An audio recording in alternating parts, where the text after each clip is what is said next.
passe au sabre. Le sabre Barcham Dao. Une forme de sabre chinois.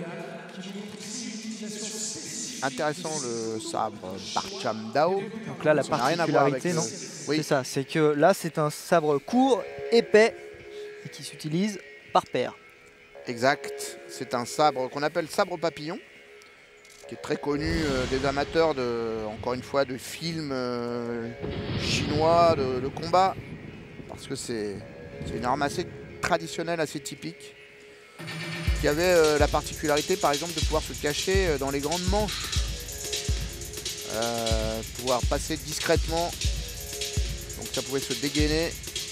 Vous aviez les bras croisés dans vos grandes manches chinoises et hop, tout d'un coup vous dégainez vos deux sabres. Et on l'a vu tout à l'heure, le travail de Wing Chun moderne, eh bien ce sont des armes aussi du Wing Chun, le Barcham Dao, c'est-à-dire d'un système de combat, d'un kung-fu au corps à corps. C'est une démonstration qui est faite par le club de Rennes Wing Chun Kung Fu. Et ben voilà, effectivement, c'est un kung fu. Et donc quand on fait un kung fu au corps à corps, on a besoin d'armes courtes évidemment, qui puissent épouser les mouvements. Et puis bien sûr la paire qui permet de faire comme une armure sur le corps contre n'importe quel type d'arme. Il y a des pompons qui ont un peu volé là. Et l'essentiel c'est... Parce que c'est pas des lames en plastique, hein, Manuel. Non, alors, je le répète chaque année, mais